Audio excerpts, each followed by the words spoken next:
عربی زبان کی لغت کے اعتبار سے ان کی ایک بڑی کتاب ہے جو بہت ہی ضخیم کتاب ہے۔ اسی طرح سے اور بھی بہت ساری کتابیں انہوں نے لکھی ہیں۔ آخر وقت میں اسماء و صفات میں بھی کچھ کتابیں انہوں نے لکھی ہیں جس میں سلف ہی کے منہج کو انہوں نے راجح قرار دیا اشعریہ کے بالمقابل۔ تو اس اعتبار سے امام النووی کو آپ دیکھیں گے تو ان کی کتابیں امت میں مقبول ہوئیں۔ اس بارے میں علماء نے کہا کہ یہ انسان کے اخلاص کی دلیل ہوتی ہے کہ اس کے کام کو اہل حق میں مقبولیت حاصل ہو۔ اور آپ دیکھیں گے کہ امام نووی کی کتابیں آج بھی علماء مدارس میں مساجد میں پڑھاتے ہیں، اس کو سمجھاتے ہیں۔ تو اس اعتبار سے یہ بہت ہی فضیلت کی چیز ہے اور یہ ہمارے اعلام میں سے ہیں۔ امام النووی ہمارے بڑے علماء میں سے ہیں جنہوں نے دینی خدمات انجام دی اور اللہ رب العالمین کے دین کو خاص طور سے رسول اکرم صلی اللہ علیہ وسلم کی احادیث کے میدان میں حدیث کے سلسلے میں انہوں نے اعلیٰ خدمات انجام دی۔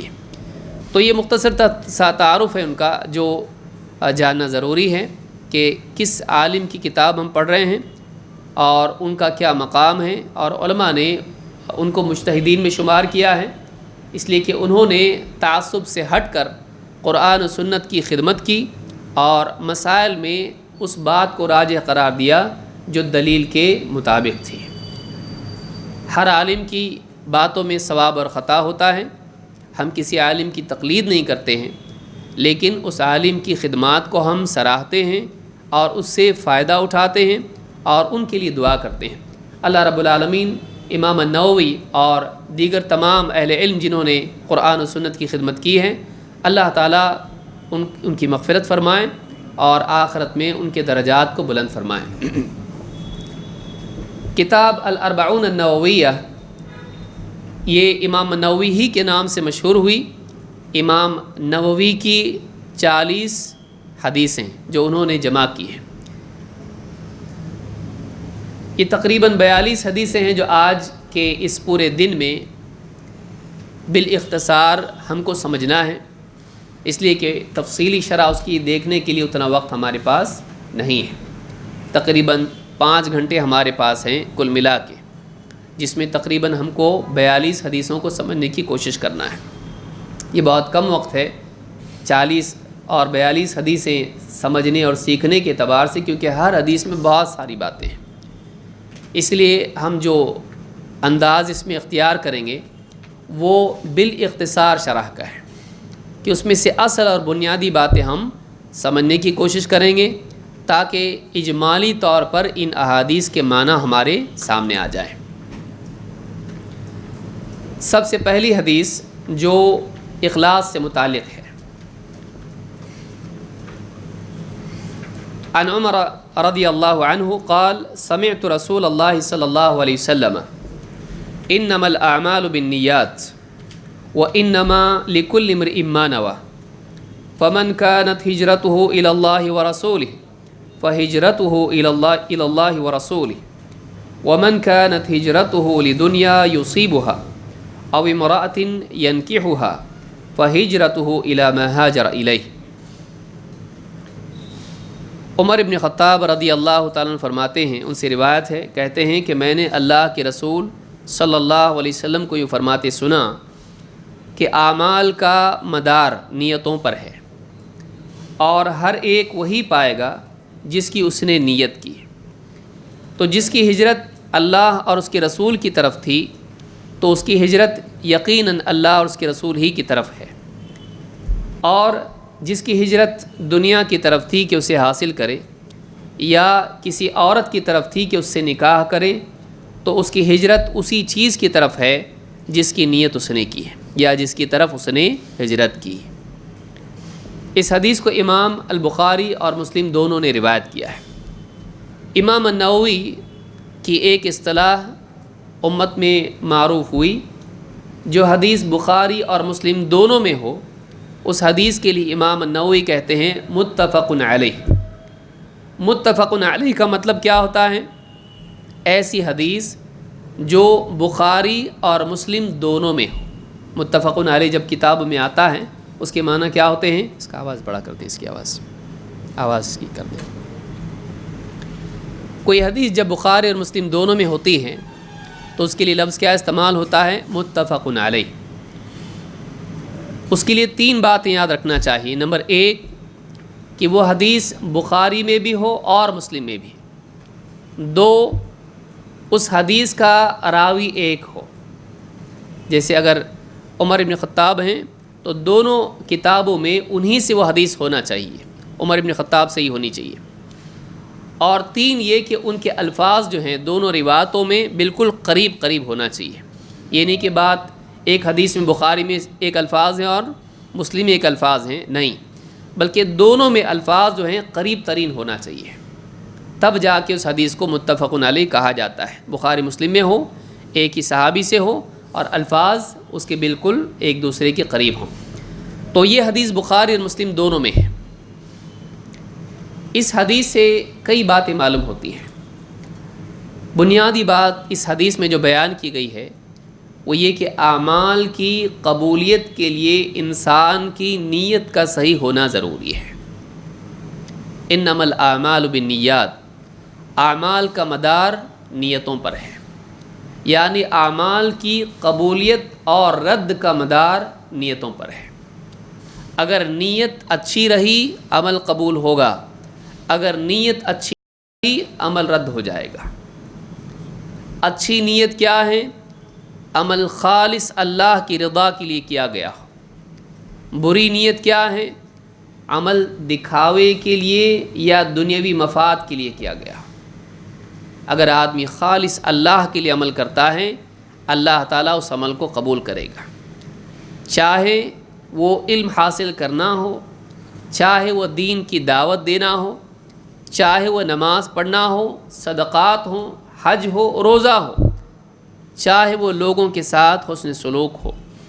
کوئی بھی عمل آدمی کرتا ہے، اگر اس میں نیت لوگوں کی تعریف حاصل کرنے کی ہو، دنیا میں عہدہ پانے کی ہو، دنیا میں مقام بنانے کی ہو، یا دنیا میں مال و دولت حاصل کرنے کی ہو، اگر اس نیت سے دینی کام کرتا ہے، اگر اس نیت سے عبادت کرتا ہے، وہ عبادت مقبول نہیں ہوگی، اس پر کوئی ثواب نہیں ملے گا، بلکہ اس پر عذاب ہوگا۔ انما الاعمال بالنیات وانما لکل امرئ ما نوى، اور ہر ایک وہی پائے گا جس کی اس نے نیت کی۔ پہلے جملے میں بتایا گیا کہ کیے ہوئے عمل کا مدار نیت پر ہے، اگر نیت اچھی رہی وہ عمل مقبول ہے، لیکن آگے کہا گیا وانما لکل امرئ ما نوى، ہر ایک وہی پائے گا جس کی اس نے نیت کی ہے۔ یہ دوسرا حصہ بتاتا ہے کہ کبھی آدمی عمل نہیں بھی کر پاتا ہے، لیکن اس کی اگر نیت صحیح ہو، اچھی نیت ہو، تو عمل نہ کر کے بھی اس کو ثواب ملے گا۔ تو 2 حصے الگ ہیں، پہلا حصہ کیے ہوئے عمل سے متعلق ہے، اور دوسرا حصہ صرف نیت کے بارے میں ہے کہ بعض اوقات ایک آدمی صرف نیت سے وہ کما لیتا ہے جس کا موقع اس کو عمل کا نہیں ملتا ہے، کیونکہ پانے کا مدار نیت پر ہے۔ کہ ایک آدمی مثلا رات میں تہجد کی نیت کرے، لیکن اس کی آنکھ نہ کھلے اور صبح اٹھے، تو رات میں چونکہ اس کی نیت تہجد کی تھی، وہ انما لکل امرئ ما نوى، ہر ایک وہی پائے گا جس کی اس نے نیت کی ہے۔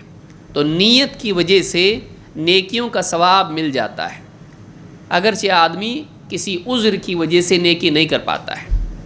تو وانما لکل امرئ ما نوى، اس حدیث سے بات معلوم ہوتی ہے، اور مزید آگے کہا فمن كانت ہجرته الى اللہ ورسولہ فہجرته الى اللہ ورسولہ، تو جس کی ہجرت اللہ اور اس کے رسول کی طرف تھی تو یقیناً اس کی ہجرت اللہ اور اس کے رسول کی طرف ہی ہے۔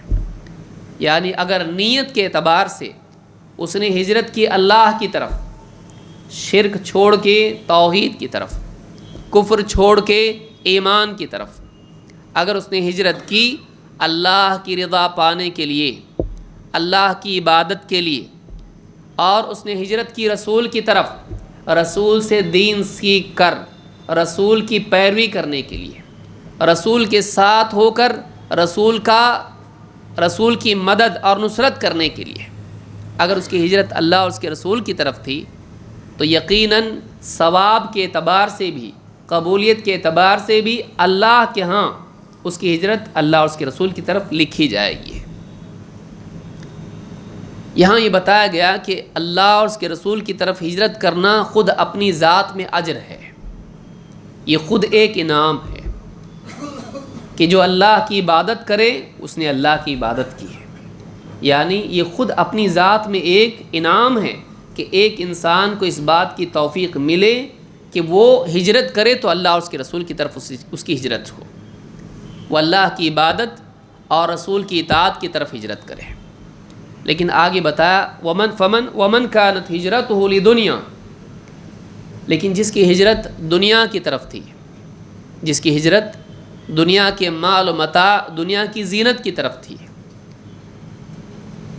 وہ مدینہ آیا، لیکن مدینہ آنا اس کا اللہ کی توحید پر جمنے اور رسول کی سنت کا اہتمام کرنے کی غرض سے نہیں تھا کہ مکہ میں یا کسی اور علاقے میں دین پر وہ نہیں چل پا رہا ہے لہٰذا توحید اور سنت کے اہتمام کے لیے مدینہ آیا، ایسا نہیں تھا۔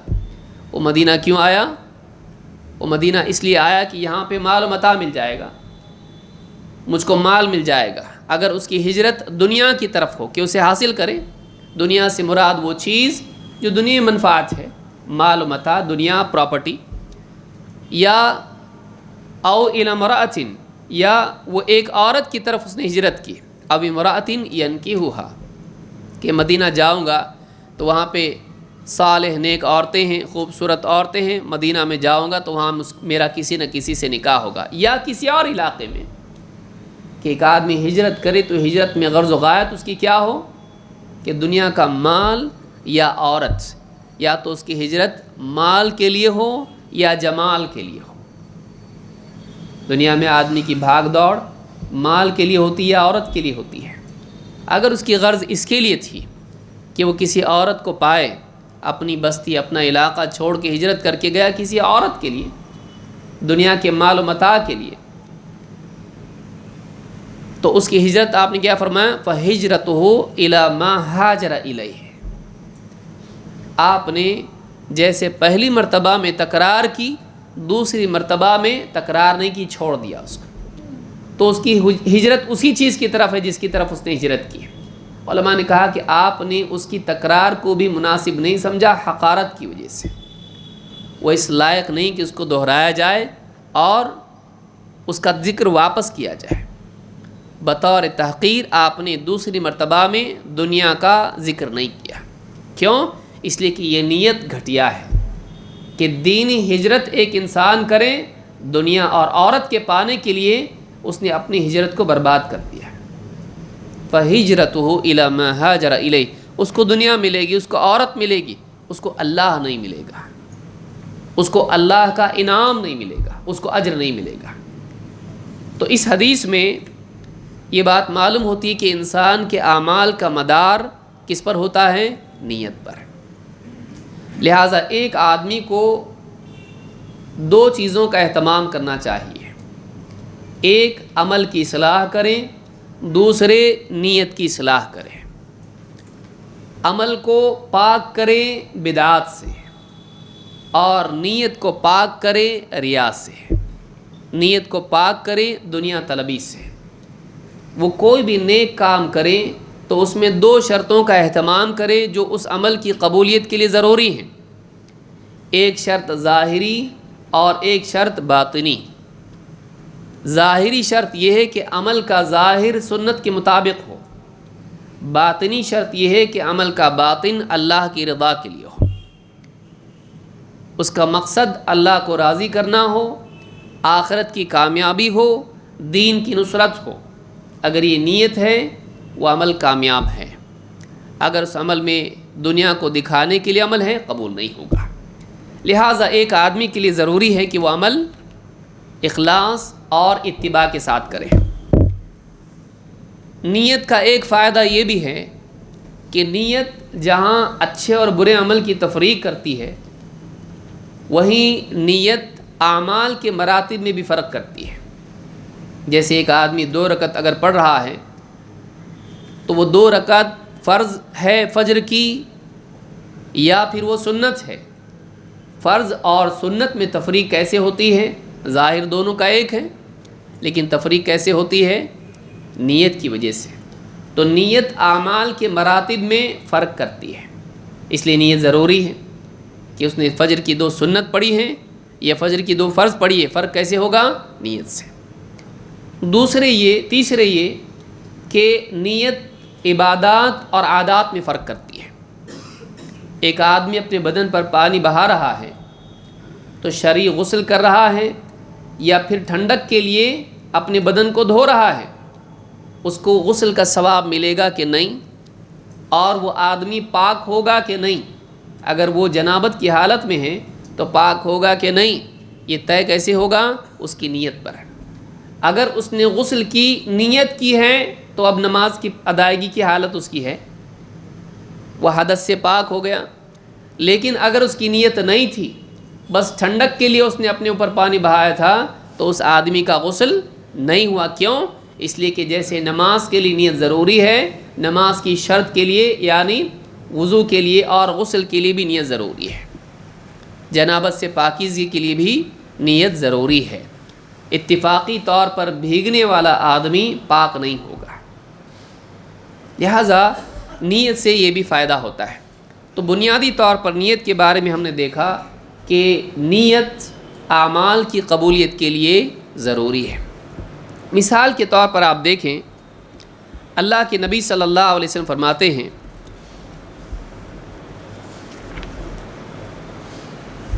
جیسے ایک آدمی آپ کے پاس آیا، پوچھا اللہ کے رسول، ایک آدمی، چونکہ ہماری شرح بہت مختصر کرنا ہے لہٰذا میں سارے دلائل اور بہت ساری احادیث جو اس باب میں آئی ہیں ان کا تذکرہ بہت لمبا ہو جائے گا، اختصار سے میں اشارہ کر رہا ہوں۔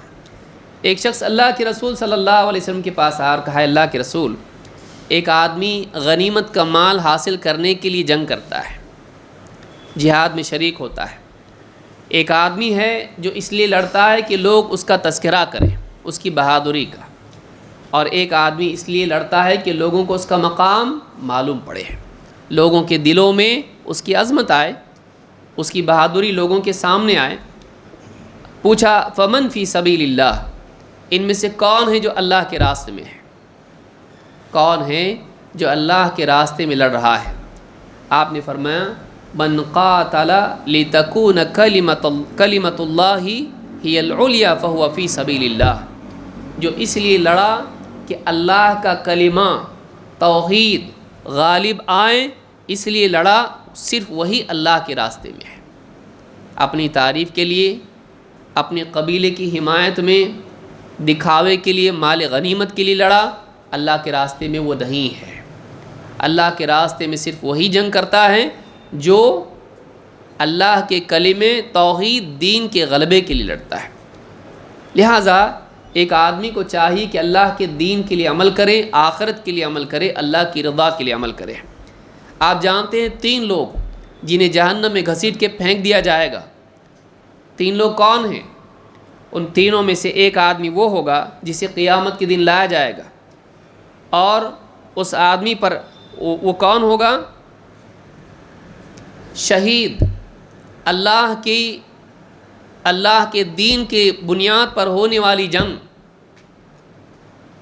اس جنگ میں قتل ہونے والا جس کو لوگ شہید مانتے تھے، اس کو لایا جائے گا۔ اللہ تعالیٰ اس پر اپنی نعمتیں جتائے گا، وہ ان کا اعتراف کرے گا۔ اللہ تعالیٰ اس سے کہے گا یہ جو میں نے نعمتیں تجھ کو عطا کی، تو نے ان نعمتوں میں کیا کیا، ان کا کیا حق ادا کیا؟ وہ کہے گا اللہ میں تیرے لیے لڑا اور یہاں تک کہ میں تیرے لیے قتل ہو گیا، میں نے اپنی جان تیرے لیے دے دی۔ اللہ تعالیٰ اس سے کہے گا تو جھوٹ کہتا ہے، تو اس لیے لڑا تاکہ تجھ کو کہا جائے کہ بڑا بہادر تھا، یہ بڑا جری تھا، تو جھوٹ کہتا ہے، اور اس کو گھسیٹ کے جہنم میں پھینک دیا جائے گا۔ دوسرا آدمی لایا جائے گا، یہ وہ آدمی ہوگا جس نے علم سیکھا اور دوسروں کو سکھایا، اس کو لایا جائے گا۔ اس پر اللہ تعالیٰ اپنے انعامات احسانات جتائے گا اور اس سے پوچھے گا، وہ اعتراف کرے گا، مانے گا ہاں اللہ تو نے احسانات کیے۔ اس سے پوچھے گا تو نے نعمتوں میں کیا کیا؟ وہ کہے گا اللہ میں نے تیرے لیے قرآن پڑھا، دین سیکھا، دوسروں کو سکھایا۔ وقرأت فیک القرآن، میں نے تیری خاطر قرآن پڑھا، تیری خاطر علم حاصل کیا، تیری خاطر میں نے لوگوں کو سکھایا۔ اللہ کہے گا کذبت، جھوٹ بولتا ہے تو نے اس لیے یہ سب کچھ کیا کہ کہا جائے تو عالم کہلائیں، لوگ کہیں کتنا بڑا عالم تھا، اور اس کو گھسیٹ کے جہنم میں پھینک دیا جائے گا۔ تیسرا آدمی مالدار، اس کو لایا جائے گا، اس پر اللہ تعالیٰ اپنے انعامات جتائے گا، وہ اعتراف کرے گا۔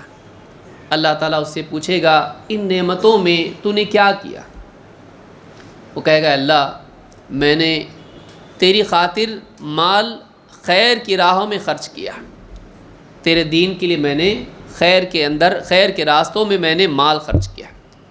اللہ تعالیٰ کہے گا جھوٹ بولتا ہے، جھوٹ ہے، تو نے سب کچھ اس لیے کیا کہ تجھ کو کیا کہا جائے؟ بڑا سخی انسان تھا، اور منہ کے بل گھسیٹ کے اس کو بھی جہنم میں پھینک دیا جائے گا۔ اس سے بات معلوم ہوتی ہے کہ ایک آدمی اگر اپنی جان بھی دے دے لیکن اس کے پاس اخلاص نہ ہو، اتنی بڑی قربانی بھی اللہ کے ہاں کوئی قیمت نہیں رکھتی ہے۔ ایک آدمی علم سیکھے سکھائے، قرآن کا علم حاصل کرے، سب سے عظیم الشان علم، اور اس کو پڑھے اور سکھائیں، اللہ کی خاطر نہ ہو کوئی قیمت نہیں ہے۔ ایک آدمی محنت کا مال دوسروں کے کام آئے، ان پر خرچ کرے، ان کی مدد کرے، لیکن نیت اس کی لوگوں میں نام کمانا ہو، ایسے آدمی کی بھی اللہ کے نزدیک کوئی قیمت نہیں ہے۔ اعمال اللہ کے لیے ہونے چاہیے۔ اس اعتبار سے آج کے درس میں شرکت ہے یا ان حدیثوں کو سیکھنا ہے، دوسروں کو سکھانا ہے، میرا بولنا، آپ کا سننا، یا اس طرح سے دین کے جتنے بھی اعمال ہیں، عبادات ہوں، دعوت ہو، اخلاق ہو، احسان ہو، خدمت خلق ہو، ان تمام اعمال میں نیت کیا ہونی چاہیے؟ اللہ کی رضا ہو، اللہ کی رضا حاصل ہو جائے، آخرت میں کامیابی ملے، دنیا میں دین کا فروغ ہو، دین کی نصرت ہو، لوگوں کی ہدایت ہو۔ اگر یہ نیت نہیں ہے تو آدمی بڑے سے بڑا کام کر لے، وہ عمل برباد ہے۔ تو یہ بہت ہی عظیم الشان حدیث ہے جس کو امام نووی نے اپنی کتاب کی بالکل شروعات میں رکھا ہے۔ یہ اصل الاصول ہے۔ امام البیہقی نے ایک روایت نقل کی ہے کہ ایک آدمی نے آواز دے کر کہا اے اللہ کے رسول، ایمان کیا ہے؟ ایمان کیا ہے؟ اللہ کے نبی صلی اللہ علیہ وسلم نے جواب میں کہا الاخلاص، الاخلاص۔ ایمان کیا ہے؟ اخلاص ہے۔ وما یؤمن اکثرهم باللہ الا وهم مشرکون۔ ان کی اکثریت اللہ پر ایمان رکھتی ہے لیکن ایمان اللہ پر رکھنے کے باوجود مشرک ہے۔ ایمان کا حاصل، ایمان کا مقصود یہ ہے کہ ایک انسان اللہ پر ایمان لائے تو اللہ ہی کو معبود تسلیم کرے، اپنی تمام عبادات کا واحد حقدار اللہ کو مانے، اور ہر عمل، اس کا کلام و سکوت، اس کی حرکات و سکنات، اس کا دینا اور روکنا، اس کی ہر چیز اللہ کے لیے ہو۔ جب تک زندگی میں بات نہیں ہے وہ آدمی اللہ کا بندہ نہیں ہے۔ خالص اللہ کا بندہ کب بنے گا؟ جب اس کی ہر بندگی اللہ کے لیے ہو، اس کی عبودیت تمام تر اللہ کے لیے ہو۔ لہٰذا یہ پہلی چیز ہے جس کو زندگی بھر یاد رکھنا ضروری ہے۔ امام البخاری رحمہ اللہ نے بھی اپنی کتاب کی شروعات اسی حدیث سے کی ہے۔ بعض علماء نے کہا یہ آدھا علم ہے، یہ حدیث آدھا علم ہے۔ بعض علماء نے کہا یہ ایک تہائی علم ہے۔ آدھا علم کس اعتبار سے؟ کہا کہ آدھا علم ایک ہے ظاہر، ایک ہے باطن۔ ظاہر کے لیے سنت کا اہتمام ضروری ہے، اور باطن کے اعتبار سے اخلاص کا اہتمام ضروری ہے۔ اس اعتبار سے یہ آدھا علم ہے۔ ایک تہائی علم ہے۔ آدمی کے اعمال کو تین طرح سے تقسیم کیا جا سکتا ہے، قلبی، قولی و بدنی۔ اس اعتبار سے، قلبی اعتبار سے یہ اصل ہے، بلکہ بقیہ بدنی اور قول اور عمل کا بھی مدار کس پر ہے؟ نیت پر۔ اس اعتبار سے یہ اصل ہے دین کی۔ تو اس کا اپنی کتاب کی شروعات میں رکھنا واقعی انسب ہے، مناسب ہے۔ اپنی زندگی میں بھی، جیسے امام النووی نے یا امام البخاری نے یا بہت سارے علماء نے اس حدیث کو کتاب کی اپنی بالکل شروعات میں رکھا ہے، اسی اعتبار سے ہم کو بھی اپنی زندگی میں اس حدیث کو اپنی زندگی میں بالکل ہمیشہ سامنے رکھنا چاہیے، تاکہ ہمارے ہر عمل کے لیے بنیاد فراہم ہو سکے۔ تو یہ پہلی حدیث تھی جو ہم نے سمجھی، کیا ہے؟ انما الاعمال بالنیات۔ دوسری حدیث کیا ہے؟ یہ دین کے مراتب کے اعتبار سے، دین کے کیا مراتب ہیں اس حدیث میں ہم کو ملتے ہیں کہ دین کیا ہے، واقعی دین اسلام کے مراتب کیا ہیں، اس حدیث میں وہ مراتب بیان کیے گئے ہیں۔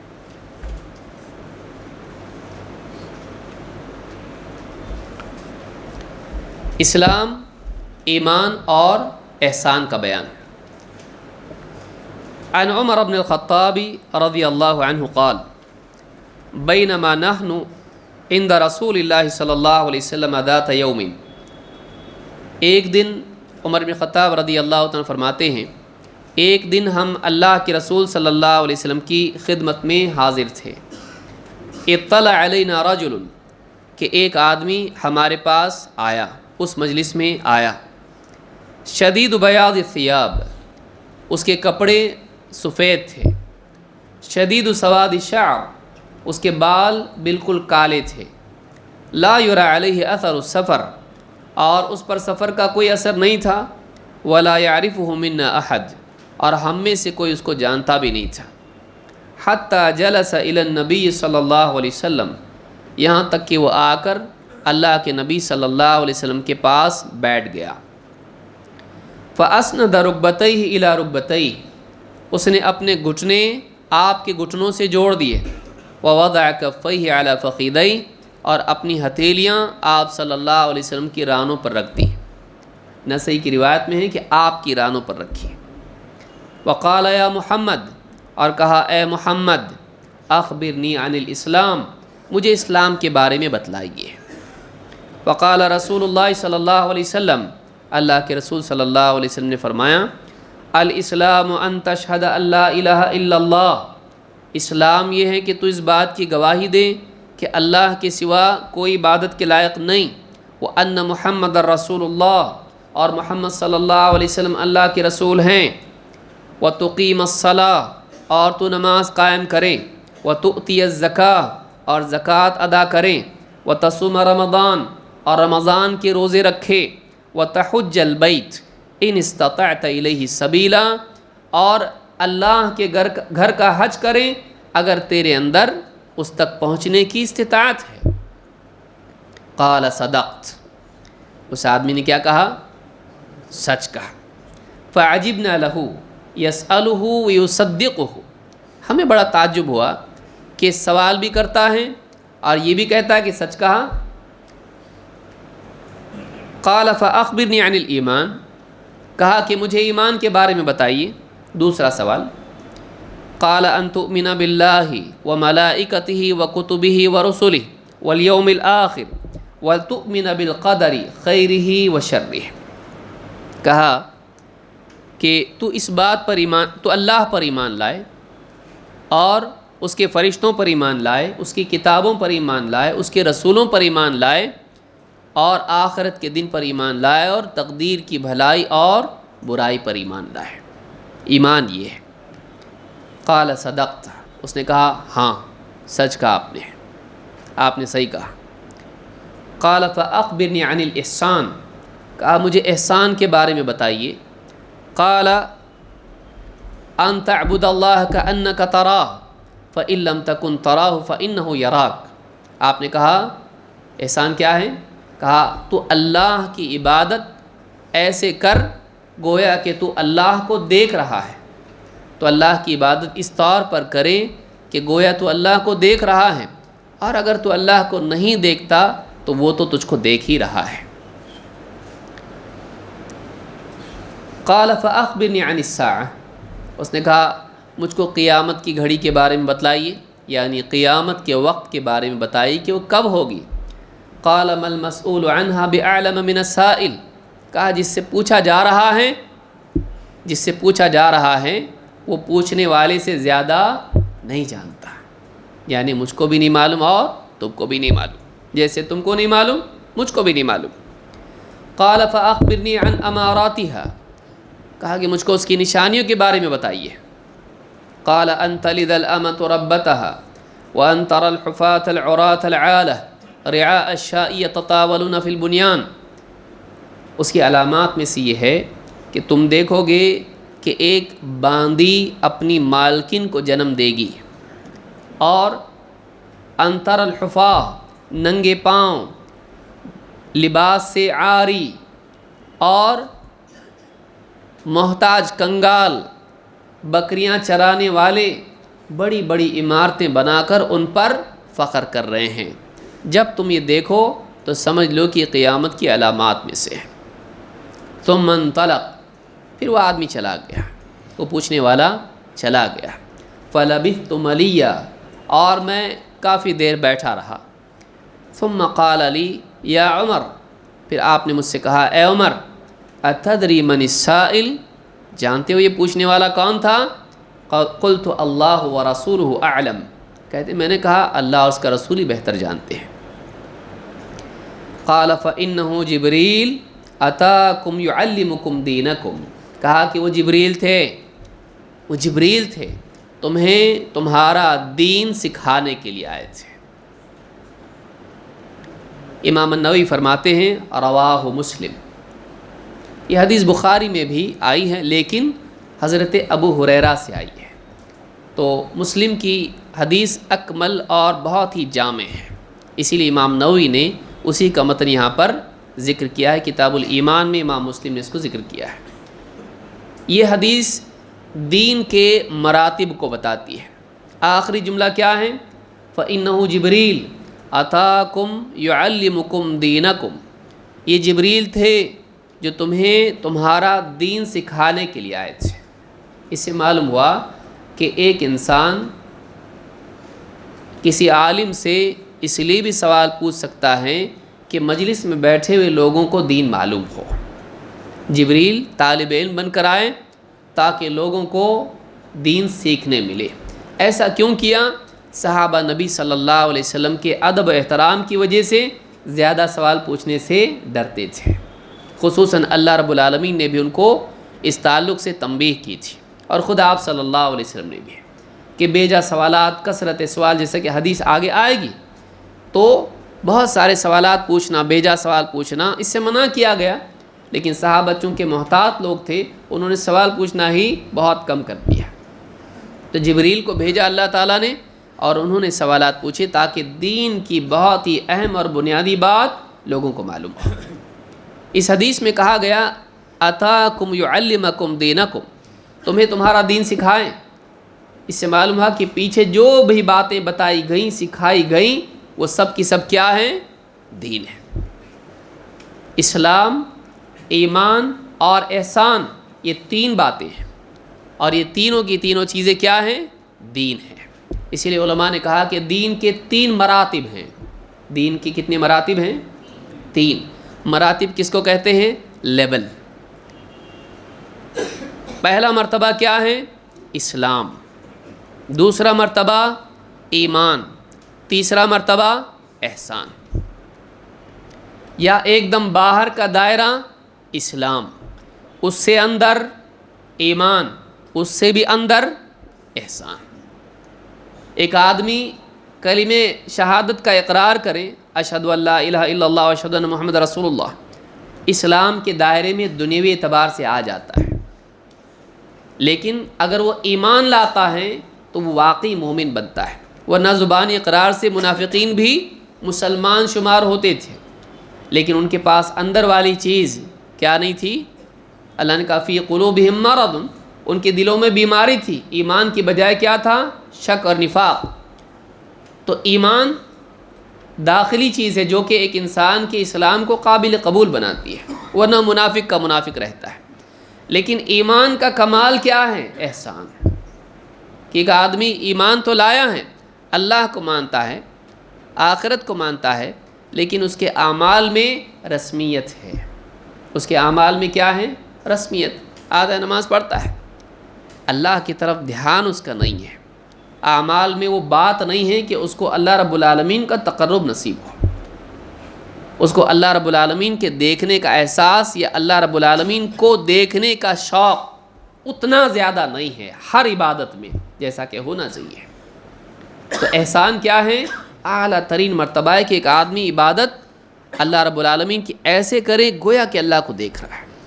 تو دین کے 3 مراتب اس حدیث میں بتائے گئے ہیں۔ اسلام کا تعلق ظاہری اعمال سے ہے، ان میں 5 چیزیں ہیں۔ نمبر 1 شہادتین، اشہد ان لا الہ الا اللہ و اشہد ان محمد رسول اللہ، اس کے بغیر آدمی مسلمان ہی نہیں ہو سکتا ہے۔ پھر 5 وقت کی نماز، پھر مالدار ہے تو زکوٰۃ، رمضان کے روزے، اور اگر استطاعت ہے تو حج۔ یہ 5 چیزیں بدنی اعمال ہیں، قول و عمل اس میں آتا ہے۔ لیکن اس کے بعد 6 ارکان ہیں ایمان کے۔ کیا ہیں؟ اللہ پر ایمان، فرشتوں پر ایمان، اللہ کی کتابوں پر ایمان، رسولوں پر ایمان، آخرت کے دن پر ایمان، اور تقدیر کی بھلائی برائی پر ایمان۔ اس کا تعلق کہاں سے ہے؟ اعتقاد سے، کہ ایک آدمی اس کو مانے، اس پر یقین کرے، اس کو بطور حق قبول کرے، خالی یقین نہیں۔ یعرفونہ کما یعرفون ابناءہم، یعرفونہ کما یعرفون ابناءہم، یہ یہودی محمد صلی اللہ علیہ وسلم کو ویسے پہچانتے ہیں جیسے اپنی اولاد کو پہچانتے ہیں۔ کا مطلب ان کا دل ان سے کہتا ہے کہ واقعی یہ رسول ہے، ان کے دل کو یقین ہے کہ یہ رسول ہے، لیکن مجرد یقین کافی نہیں ہے جب تک کہ انسان اس کو قبول کرے۔ اگر قبول کرتا ہے تو ہی یقین نجات والا ہے، اگر قبول نہیں کرتا ہے تو یقین کرنا نفع دیتا ہے نہیں۔ معرفت کافی نہیں ہے، قبول بھی ضروری ہے، رد نہ کرے آدمی۔ تو 6 ارکان ایمان کے ہیں، اللہ پر ایمان، فرشتوں پر، کتابوں پر، رسول، آخرت اور تقدیر۔ یہ 6 ارکان ہیں، اور ان 6 کو سب کو ماننا ضروری ہے۔ اللہ پر ایمان میں توحید اصل ہے۔ کتابوں پر ایمان میں پچھلی ساری اس کی تفصیل میں ہم نہیں جائیں گے۔ اللہ نے جو بھی وحی نازل کی اس کو حق ماننا، پچھلے نبیوں پر جتنی کتابیں اللہ نے نازل کی ان تمام کو حق ماننا، اور اسی طرح سے رسولوں پر ایمان لانا، سارے رسولوں کو حق ماننا، ایک کا بھی انکار نہیں کرنا، لیکن رسول کو رسول ماننا، بندہ ماننا، اس کو اللہ کی ربوبیت میں اور الوہیت میں داخل نہیں کرنا۔ آخرت کے جتنے مراحل ہیں، موت سے لے کر، قبر سے لے کر، حشر میں اور پل صراط اور جنت جہنم اور فیصلہ اور میزان اور وہ ساری چیزیں، ان تمام چیزوں کو ماننا، اور اللہ کے عدل کو ماننا آخرت میں۔ اسی طرح سے تقدیر پر ایمان میں اس بات کو 2 چیزیں بنیادی ہیں، یا 4 چیزیں علماء نے کہی ہیں۔ اللہ کا علم اور کتابت، اللہ کی مشیت اور تخلیق۔ تقدیر میں کتنی چیزیں ہیں؟ 4 چیزیں ہیں۔ اللہ تعالیٰ سب کچھ جانتا ہے، جو جانتا ہے لکھ دیا، علم و کتابت۔ اور دوسری، اللہ تعالیٰ جو چاہتا ہے پیدا کرتا ہے، اللہ تعالیٰ کے پیدا کیے بغیر کچھ پیدا ہوتا نہیں۔ تو اللہ کی مشیت اور اللہ کی تخلیق، اس کو ماننا۔ تو بنیادی طور پر 2 چیزیں، 2 میں 2 ہیں، علم و کتابت، اور جو اللہ جانتا ہے لکھا، اور اللہ تعالیٰ جو چاہتا ہے پیدا کرتا ہے۔ اس کو یاد رکھیں گے، تقدیر کے 4 مراتب یاد رہیں گے۔ پھر اس کے بعد تیسرا مرتبہ دین کا کیا ہے؟ دین کا تیسرا مرتبہ احسان۔ احسان میں 2 باتیں بیان کی گئیں، اس کے 2 مراتب ہیں۔ اعلیٰ مرتبہ کیا ہے؟ آدمی عبادت کریں، اللہ تعالیٰ کو گویا کہ دیکھ رہا ہے۔ دیکھ سکتے ہم دنیا میں، قال لن ترانی، موسیٰ علیہ السلام سے کہا تم دیکھ نہیں سکتے مجھ کو، لیکن ایسے عبادت کریں جیسے اللہ کو دیکھنے والا کرتا ہے، کہ گویا اللہ رب العالمین اس کے بالکل سامنے، اور یہ دیکھ کے اللہ کو، اللہ کے آگے جھک رہا ہے، اللہ کی عبادت کر رہا ہے۔ علماء نے کہا کہ یہ عبادت کیسی ہے؟ یہ عبادت رغبت والی ہے۔ جیسے جنتی اللہ تعالیٰ کو دیکھیں گے تو جنت کی ساری نعمتوں سے اللہ کی طرف متوجہ ہو جائیں گے، وہ نعمتیں اللہ کے دیدار میں مانع نہیں بنیں گے۔ لہٰذا اتنی رغبت اللہ سے ہو بندے کو کہ وہ دنیاوی ذمہ داریاں، دنیا کی چیزیں، ان سے اپنے آپ کو کاٹ کے اللہ کی محبت میں، اللہ کی رغبت میں عبادت کرے۔ اور یہ نہیں ہو سکتا ہے تو کم از کم اتنا ہو کہ ڈر کے ساتھ عبادت کرے، یعنی میں اگر کچھ غلط کرتا ہوں تو اللہ مجھ کو دیکھ رہا ہے۔ تو یہ کیا ہے کہ ایک انسان اس طور پر عبادت کرے کہ اس کو اللہ کے دیکھنے کا استحضار ہو۔ اگرچہ عبادت میں خوف اور رغبت اور محبت دونوں ہونی چاہیے، لیکن کبھی بندے پر یہ غالب ہوتا ہے، کبھی بندے پر وہ غالب ہوتا ہے، کبھی خوف غالب ہوتا ہے اور کبھی محبت غالب ہوتی ہے۔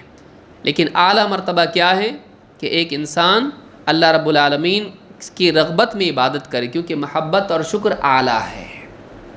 اس کہ نبی صلی اللہ علیہ وسلم رات بھر جب عبادت کرتے تھے، اس وقت میں صحابہ نے پوچھا کہ آپ اتنی مجاہدہ اتنا کیوں کرتے ہیں؟ آپ کے پاؤں میں ورم آ جاتا ہے؟ آپ نے کہا افلا احب ان اکون عبدا شکورا، میں کیا اللہ کا شکر گزار بندہ بن کے عبادت کرنا پسند نہ کروں؟ تو معلوم ہے کہ شکر کے ساتھ عبادت اعلیٰ ترین مرتبہ ہے، اور شکر محبت کے ساتھ ہوتا ہے، اللہ کے احسان کے اعتراف کے ساتھ ہوتا ہے۔ تو یہ جو چیز ہے یہ اعلیٰ مرتبہ ہے۔ آدمی ایسی عبادت کرے گویا اللہ کو دیکھ رہا ہے، لیکن دیکھ سکتا ہے نہیں۔ دل میں تصور کر سکتے ہیں اللہ ایسا دکھتا ہے؟ نہیں، کیونکہ اللہ کو تصور کرنے کا مطلب یہ ہے کہ ہم کسی نہ کسی مخلوق سے اس کو تشبیہ دے رہے ہیں۔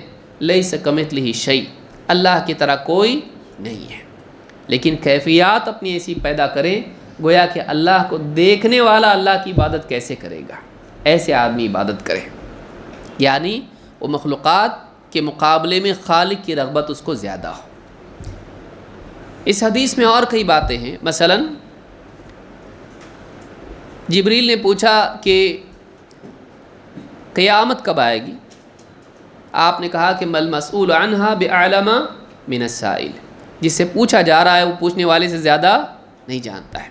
اس سے معلوم ہوا کہ فرشتے اور رسول دونوں بھی قیامت کی گھڑی کا علم نہیں رکھتے ہیں۔ یہ سارا علم کس کے پاس ہے؟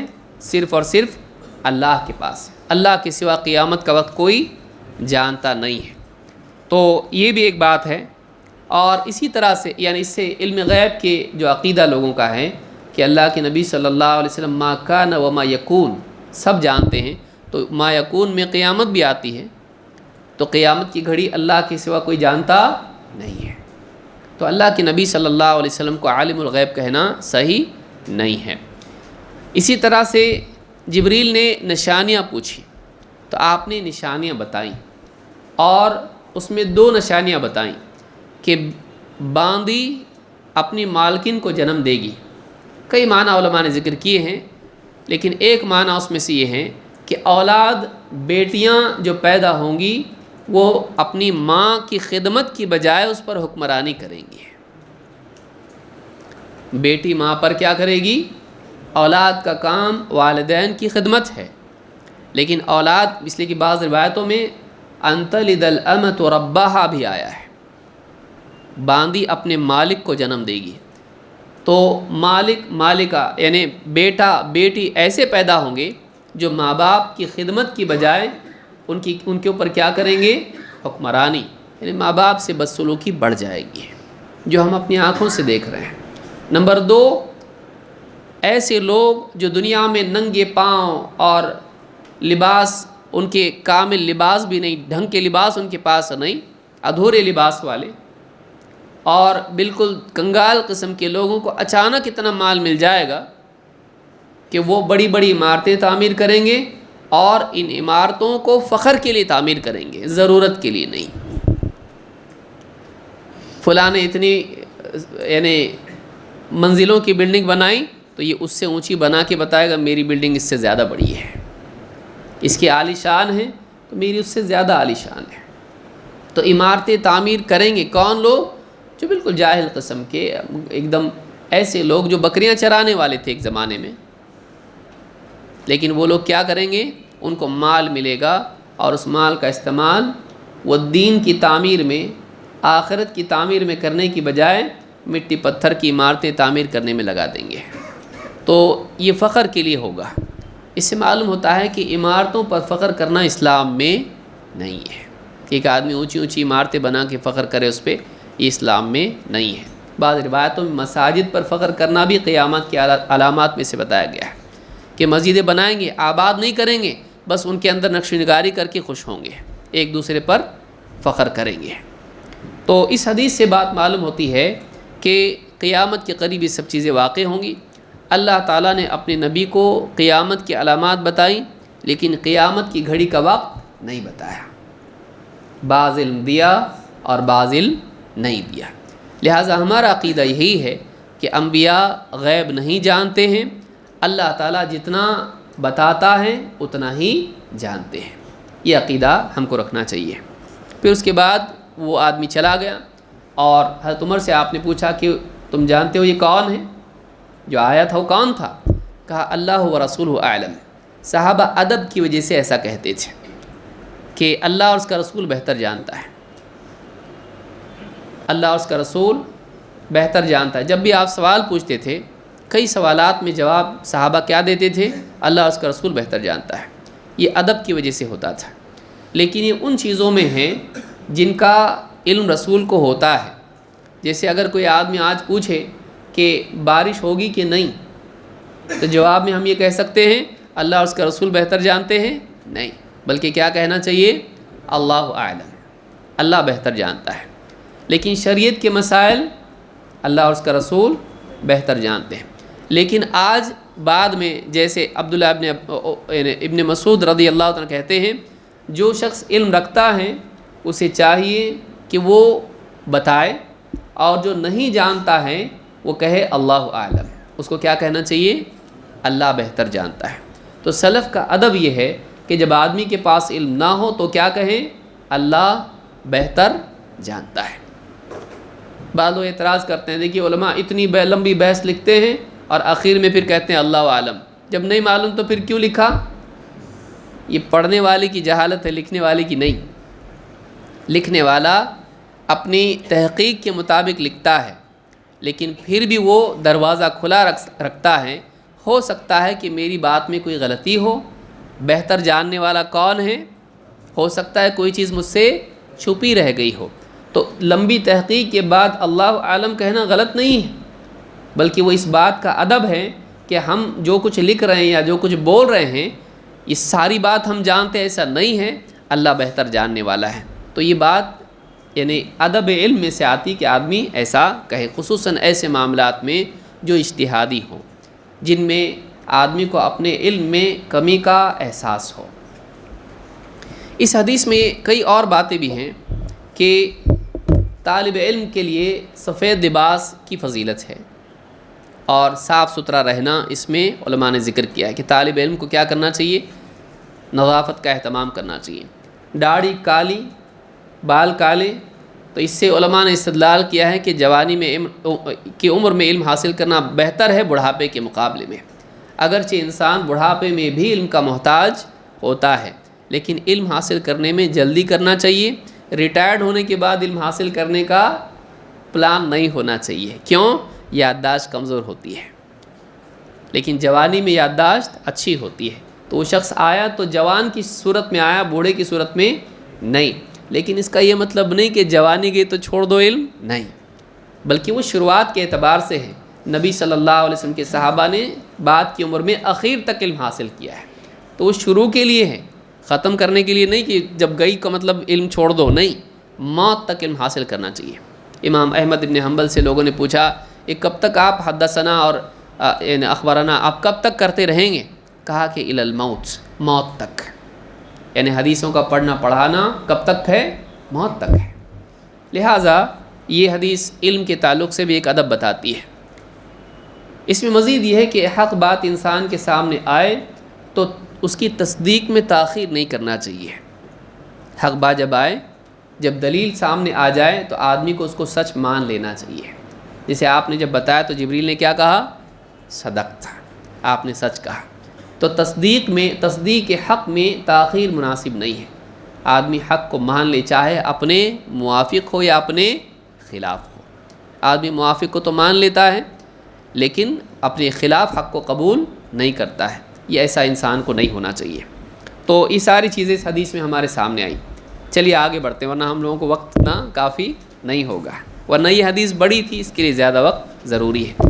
مزید اس میں تفصیل انشاءاللہ کسی اور درس میں ہم حدیث جبریل کے عنوان کے تحت ان تمام باتوں کو ہم سمجھیں گے جو اس حدیث میں بیان ہوئی، ایمان کے ایک ایک رکن کو اور اسلام کے ایک ایک رکن کو سمجھنے کی کوشش کریں گے انشاءاللہ۔ حدیث نمبر 3، اسلام کی بنیادیں، جو اسی پچھلی حدیث کا ایک حصہ ہے۔ عن عبداللہ ابن عمر رضی اللہ عنہما، جب ایسے صحابی کا نام آئے کہ وہ خود بھی اور ان کے والد بھی صحابی ہیں تو کیا کہا جاتا ہے؟ اس میں اکثر لوگ غلطی کرتے ہیں۔ مرد صحابی ہے اس کے لیے کیا کہتے ہیں؟ رضی اللہ عنہ یا عنہ۔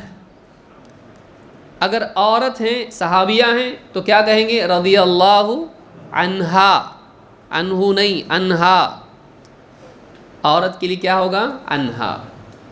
اور اگر دو صحابی ہیں تو ان کے لیے کیا آئے گا؟ رضی اللہ عنہما، عنہما، دو کے لیے، چاہے پھر مرد اور عورت دونوں اس کے اندر، دو کے لیے عنہما آئے گا۔ اور اگر کئی ہوں تو 3 صحابی ہیں مثلا، 2 سے زیادہ، تو ان کے لیے کیا آئے گا؟ رضی اللہ عنہم، رضی اللہ عنہم، رضی اللہ عنہ، عنہا، عنہما اور عنہم، یاد رکھیں اس کو۔ اکثر لوگ صحابی کے لیے عنہا کر دیتے ہیں، صحابیہ کے لیے عنہو کر دیتے ہیں، ہاں، مرد کو عورت بنا دیا، عورت کو مرد بنا دیا، نہیں۔ تو جب ایسے صحابی آتے ہیں جن کے والد بھی صحابی ہیں تو ان کے لیے کیا بولا جاتا ہے؟ رضی اللہ عنہما۔ یہ دعا ہے۔ کیا مطلب ہے رضی اللہ عنہما کا مطلب کیا ہے؟ یا عنہ کا مطلب کیا ہے؟ اللہ ان سے راضی ہو، یعنی ہماری دعا ہے کہ اللہ ان سے راضی ہو، اس کا مطلب یہ ہوتا ہے۔ ان کے لیے دعا یا کلمات ہیں۔ عن عبداللہ ابن عمر رضی اللہ عنہما قال سمعت رسول اللہ صلی اللہ علیہ وسلم، حضرت عبداللہ ابن عمر رضی اللہ تعالیٰ عنہ فرماتے ہیں کہ میں نے اللہ کے رسول صلی اللہ علیہ وسلم کو یہ فرماتے سنا، بنی الاسلام علی 5، اسلام کی بنیاد 5 چیزوں پر رکھی گئی ہے۔ شہادتی اللہ الہ الا اللہ وان محمدً عبدہ ورسولہ، اس بات کی گواہی کہ اللہ کے سوا کوئی عبادت کے لائق نہیں اور محمد صلی اللہ علیہ وسلم اللہ کے بندے اور اس کے رسول ہیں۔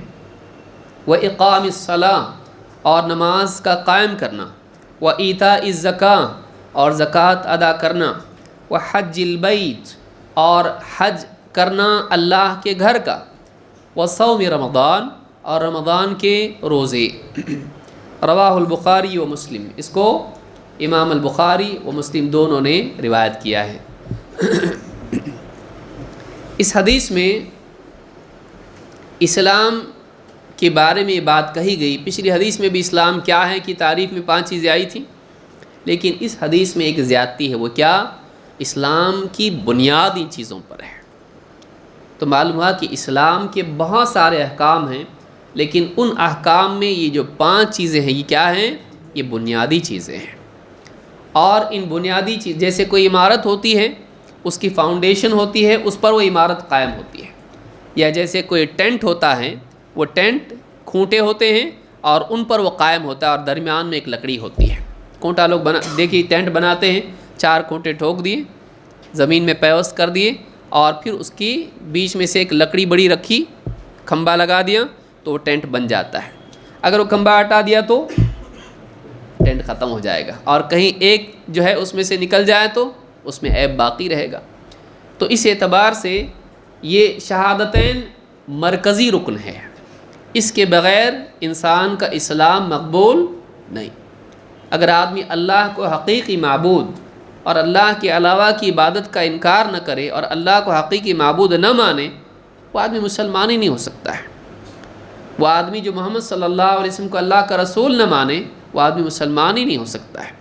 تو اجمالی اسلام یہ ہے، اس لیے کہ آگے حدیث میں اسلام میں یہ بھی تشریح علماء نے ذکر کی ہے کہ اسلام سے مراد کیا ہے؟ اجمالی طور پر اقرار کرنا ہمارا معبود اللہ ہے، اللہ کے سوا کوئی عبادت کے لائق نہیں، اور محمد صلی اللہ علیہ وسلم اللہ کے رسول ہیں، اتنا مان لینا آدمی کو مسلمان بنا دیتا ہے۔ یہ اجمالی اسلام ہے۔ بقیہ سارا دین ان دو چیزوں کی تشریح ہے اور تفصیل ہے۔ ان دو چیزوں میں پورا دین آ جاتا ہے۔ عبادت کس کی؟ کس کے طریقے پہ؟ خلاص۔ ان دو چیزوں کو منوانے کی مصلحت کیا ہے کہ تو کس کی عبادت کرے گا اور کیسے عبادت کرے گا؟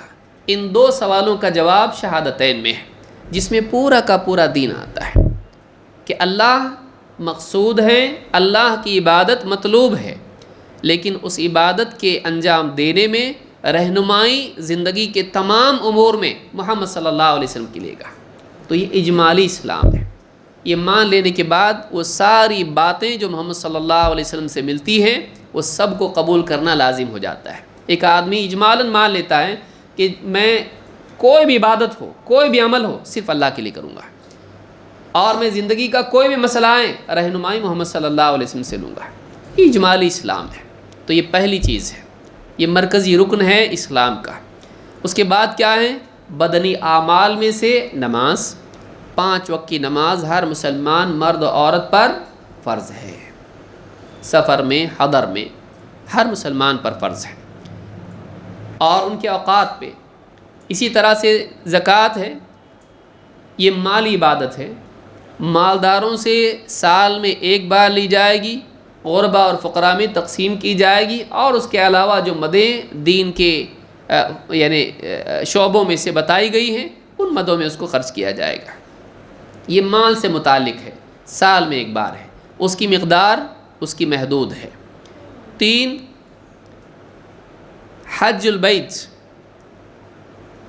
اللہ کے گھر کا حج کرنا، گھر کو چھوڑنا اللہ کی خاطر، اپنا لباس چھوڑنا اللہ کی خاطر، اپنی راحت کو چھوڑنا اللہ کی خاطر، پراگندہ حال ہو کے ایک جگہ سے دوسری جگہ، دوسری جگہ سے تیسری جگہ جانا، اپنی محبوبات اور لذتوں کو چھوڑنا اللہ کے لیے، اور اپنے وطن کو بھی چھوڑنا اللہ کے لیے، یہ کیا ہے؟ یہ حج ہے۔ اللہ کے گھر کا قصد کرنا، حج کے معنی کیا ہے؟ قصد کرنے کے ہیں کہ میں، جیسے دین میں ہجرت ہوتی ہے، ہم نے پہلی حدیث میں پڑھا کہ اللہ کے لیے چھوڑنا، اور زندگی میں ہر وقت آدمی کو اللہ کے لیے کچھ نہ کچھ چھوڑنا پڑتا ہے۔ آپ نماز کے لیے آئے، آپ کو کاروبار چھوڑا، بیوی بچوں کے درمیان تھے ان کو چھوڑا، نیند کو چھوڑا، تو آپ نماز میں ہیں، بات چیت چھوڑی، کھانا پینا چھوڑا، یہاں وہاں دیکھنا چھوڑا۔ تو ایک آدمی جو ہے دین کے جتنے بھی معاملات ہیں، ایک آدمی اللہ کی طرف خلق سے اپنے قلب کو خالق کی طرف متوجہ کرے۔ دل کہاں لپکتا ہے؟ مخلوق میں، لیکن اس کی پیدائش کا مقصد کیا ہے؟ وہ اپنا دل ہمیشہ کس کی طرف پلٹاتا رہے؟ اللہ کی طرف، کیونکہ اس کا اصل مقصود کون ہے؟ اللہ۔ مخلوق کی طرف متوجہ کیوں ہوتا ہے؟ اپنی ضرورتوں کی وجہ سے، یا کسی دینی غرض کی وجہ سے، ان کی حاجات کی وجہ سے، یا اپنی حاجت کی وجہ سے، ان کی وجہ سے یا اپنی وجہ سے، لیکن اصل مقصد کیا ہے اس کا؟ اللہ ہے۔ تو جیسی مخلوق سے فارغ ہوا، فَإِذَا فَرَغْتَ فَانْصَبْ وَإِلَىٰ رَبِّكَ فَارْغَب، آدمی کو اللہ کی طرف متوجہ ہونا چاہیے۔ حج میں یہ ہے کہ سب کو چھوڑ کے آدمی اللہ کی طرف متوجہ ہوتا ہے، اللہ کی عبادت کرتا ہے، لبیک اللہم لبیک لبیک لا شریک لک لبیک۔ آدمی اللہ کی پکار پر اس کے پاس جاتا ہے، اللہ کی پکار پر لبیک کہنا، اللہ کے بلاوے پر جانا۔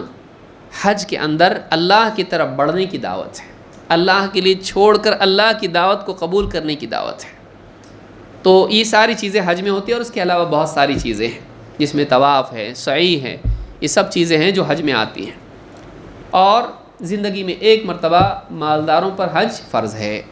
وصوم رمضان، اور رمضان کے روزے، 29 دن یا 30 دن کا مہینہ رمضان کا، اس میں صبح طلوع سحر سے لے کر غروب آفتاب تک کھانے پینے اور جماع سے رکے رہنا، اور سارے منکرات سے رکے رہنا، اس کا نام کیا ہے؟ صوم، اللہ کی خاطر۔ تو سال میں ایک مرتبہ 30 دن کے روزے ہوتے ہیں، کبھی 29 دن کا بھی مہینہ ہوتا ہے، تو روزے میں بھی چھوڑنا ہے، لیکن روزہ بدنی عبادت ہے اور حج میں مال زیادہ غالب ہوتا ہے، اس میں مال بھی آتا ہے، تو اس اعتبار سے ساری عبادات ہیں جو 5 ارکان ہیں دین کے، اور ان میں سے ایک کا بھی انکار آدمی کر دے تو اسلام سے باہر ہو جاتا ہے، ایک کا بھی انکار کر دے اسلام سے باہر ہوتا ہے۔ اور یہ دین کے مختلف احکام ہیں، اس کی تشریح توضیح کسی وقت میں انشاءاللہ کریں گے کہ ان احکام کے مسائل، ان کی حکمتیں کیا ہیں، ان کے اغراض اور مقاصد کیا ہیں۔ جیسے روزہ اس کے بارے میں بتایا لعلکم تتقون، تاکہ تمہارے اندر تقوی پیدا ہو۔ ایک آدمی کے لیے تقوی زندگی میں بہت ضروری ہے، ڈسپلن، سیلف کنٹرول، تو برائی سے رکنے کا کنٹرول اگر اس کے اندر نہیں ہے وہ آدمی ناکام ہوگا۔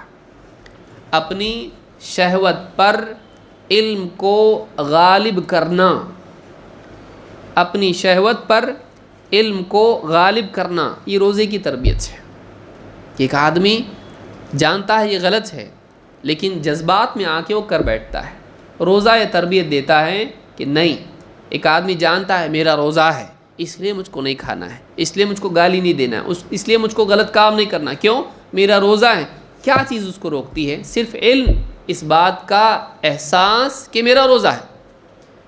تو علم ایسی طاقت ہے جو ایک انسان کو برائی سے روک سکتا ہے، اگر اس علم میں احساس بھی ہو، تو نقصان کا خوف ہو۔ لہٰذا روزہ اس بات کی تربیت دیتا ہے کہ ایک انسان علم کی بنیاد پر برائی سے رکنے والا بنے، اللہ کے خوف کی وجہ سے برائی سے رکنے والا بنے۔ زندگی بھر کا روزہ رکھ لے برائیوں سے، وہ زندگی بھر کا روزہ رکھے۔ تو یہ 5 احکام اسلام کے ہیں، یہ تیسری حدیث ہم نے سمجھی۔